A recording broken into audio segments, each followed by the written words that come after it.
Hello, good evening.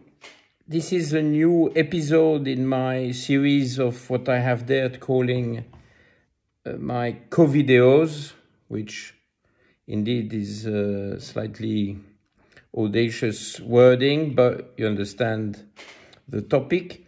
We are Tuesday, 21st April, and it's 7:43 p.m. GMT. I'm in Luxembourg, still locked down.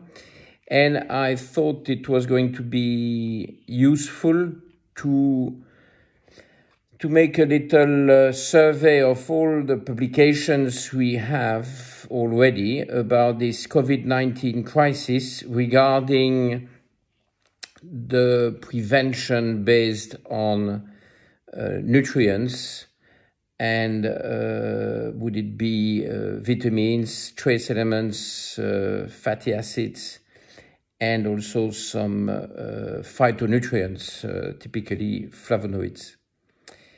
And we have some good evidence. Alors, look, I have prepared for you all these articles, which are duly underlined, highlighted. And I've worked at that all this afternoon, and I think I'm ready to deliver a short summary. I hear a lot of nonsense. I hear a lot of hoax. I'm not sure about my pronunciation. You see what I mean? H-O-A-X. I would like to come back with some scientific evidence. These articles are mainstream, peer-reviewed, published in prestigious journals. Alors, we have 6 articles here to discuss together. They are all posted on my website in the section References under a new subtopic called COVID-19. And this is about prevention. Because you know that obviously there was a study this morning suggesting by the Institut Pasteur in France, suggesting that only 5.7% of the French population has met the virus. So there's still a lot to come. We don't know how severe it will be, but you have to anticipate much further risks of infection. So it's better to move into prevention and optimize a number of parameters in your bodies and all, of course, target an improved immune system. So these 6 articles, I can mention the sources. One is, 2 in fact are from nutrition. Okay, very good journal from the Elsevier group. One is also from the same Elsevier group, but that's clinical nutrition. There was an interesting letter to the editor from American Journal of Physiology, Endocrinology and Metabolism. And then you have this one from Archives of Medical Research. And finally, which I think is going to be our best source, this is published by Medical Virology, and the title is Potential Interventions for Novel Coronavirus in China, a Systematic Review. All these articles, except the first one you've seen, have been published this year, and most of them in March and April. So I have analyzed all of these articles, and I suggest that we go through that together as quickly as possible. But I will give you the facts and the science. We need a bit of science and not too much rumors and hoax. Am I right to say hoax? No. Hoax. Well, I don't know. Never mind. You understand the meaning. So 2 of those articles typically focus on fatty acids, largely omega-3. One of the 2 also has some insight in omega-6. Well, in fact, both of them have some insight in omega-6. They largely mention fish oils. That's the big topic. Long-chain omega-3s, EPA, DHA, but also some interesting data about GLA. I'm a big fan of GLA, gamma-linolenic acid, which I supplement a lot because it's a very frequent deficiency. And there's some comments about arachidonic acid. I will not go too much into the arachidonic acid article, which is this one, bioactive lipids, because, if you are deficient in arachidonic acid, I'm really adamant to correct that deficiency because it's a main component of the brain. But of course, you don't want too much arachidonic acid because it's pro-inflammatory. So I think that is something we will leave for patients who run fatty acid profiles, which I recommend and which I do for all my patients. But, you cannot play with that if you don't have some individual data. But of course, long-chain omega-3s, EPA, DHA, if you don't eat fish, if you don't eat enough oily fish, or if you only eat Dover sole, or if you eat fish once a week, if you don't like it, you're going to have a deficiency in long-chain omega-3 fatty acids. Those are also worsened by stress because then you struggle to convert the initial omega-3 fatty acid, which indeed you can get from flaxseed oil, chia seed oil, walnuts to a point, but even the first one of the omega-3 family is often deficient. So there is a trend to have a need for more omega-3s. The evidence around the omega-3s is very good. This is a little extract of the first of those two articles. The first article I was mentioning, which in fact predates the COVID-19 crisis, is a meta-analysis. So it analyzes a number of other studies, 6 of them, if I remember well. And it's interesting because it was a study run on critically ill patients with acute respiratory distress syndrome, ARDS. ARDS is what kills people with COVID-19. And their conclusion is that omega-3 administration was associated with a significant improvement in the outcome for those critically ill patients with ARDS, and they recommend them as part of what they call an immunomodulatory diet. It says everything.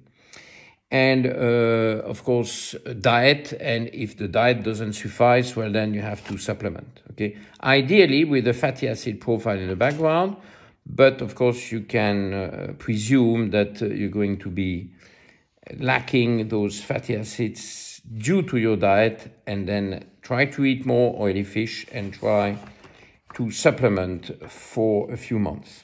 That will always be safe. So considering these results, administering omega-3 fatty acids appears a reasonable strategy in acute respiratory distress syndrome. And the other article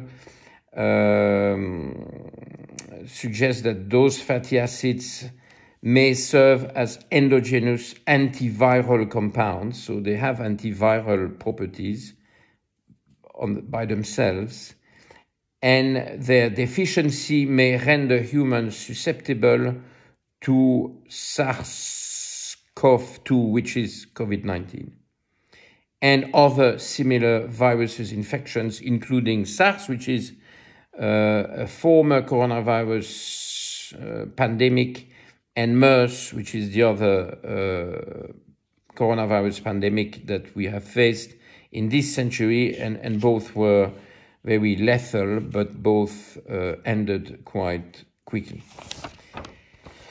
So that's for the omega-3s. So it's an important topic. Then I have two articles really focusing on vitamin D, and it's a big deal. It's a big deal. We have a lot of evidence. There's another article, but it's in Italian, from University of Torino, which has already linked increased mortality with low vitamin D status in northern Italy. I have mentioned that in a previous Covideo. And let me just deliver a short quote from those two articles, well, a couple of quotes. Alors, this particular focus on vitamin D is justified by the increasing evidence that its supplementation and restoration to normal values in infected patients may improve immune recovery, reduce levels of inflammation, reduce immune activation, and increase immunity against pathogens. And all that is a report regarding hospitalized COVID-19 patients. So all this article is about hospitalized patients. And for those patients, their recommendation, you see how interesting, is to give as an average 7,000 units of vitamin D3 per day if their blood level is less than 20, and between 20 and 30 nanograms per milliliter. Beware of the units, you have different types of units. These are nanograms per milliliter. They recommend 3,500 international units per day in average. They give it through weekly boluses, weekly shots, oral shots, not injected. But there's another publication somewhere, which is not so recent, clearly showing that vitamin D should be given on a daily routine basis to have a better effect on the immune system. So I really prefer daily intake. Now, of course, in hospitals, I'm sure it's a complete mess, and of course here they give a stronger dosage every week. But if you are in prevention, you clearly should be doing that on a daily basis. And from previous Covideos, you know that I was recommending 5,000 units, which is very reasonable for the time being, especially as we are at the end of the winter. And then the other article is pretty interesting in its conclusions. And let me quote: owing to the lack of specific treatment and urgency to act, which we will agree about, these findings could be extrapolated to SARS-CoV-2 infections, COVID-19 infection, because we have a lot of evidence on other viral epidemics, justifying the use of vitamin D as a possible adjuvant therapy, plus, from the public health aspect, the recommendation of intensive supplementation as possible prophylaxis also could be considered, which is a little bit what I'm doing. I'm not so intensive.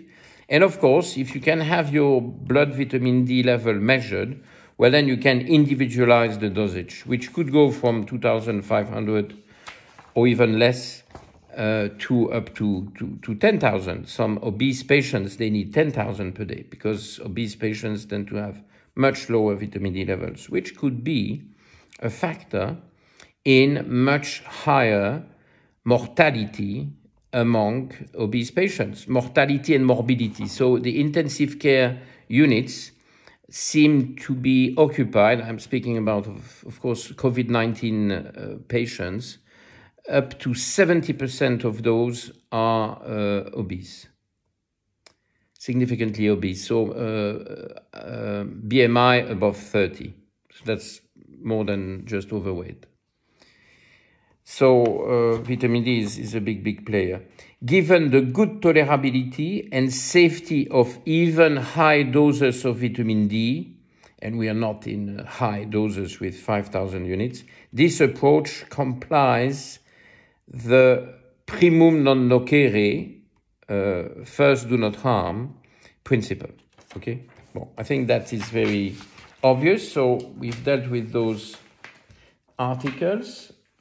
Alors, I have two remaining articles, which both have a global survey of more or less all the nutrients that could help.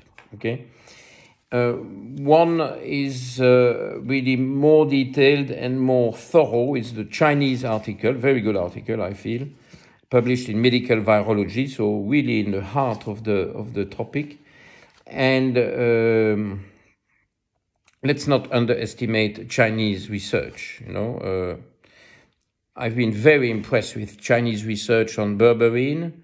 95% of publications of berberine, which is a magnificent phytonutrient, nothing too much to do with this COVID-19 topic, even though berberine has some antiviral properties. But berberine is an amazing tool for doctors, especially functional doctors. And it's not research in the Western world. It's only research in China, Chinese universities. It's not published by some third level,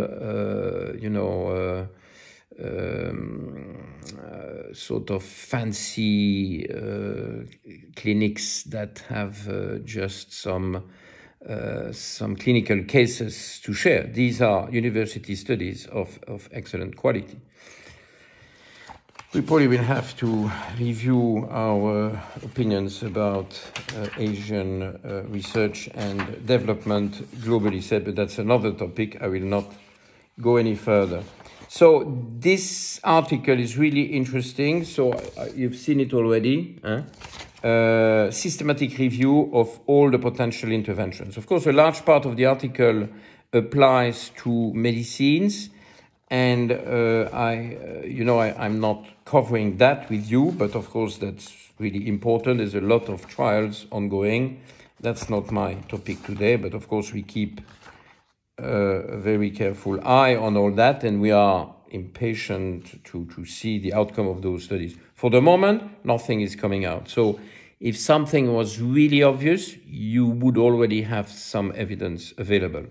So there's nothing really obvious, but still we might find some helpful medications, but not yet.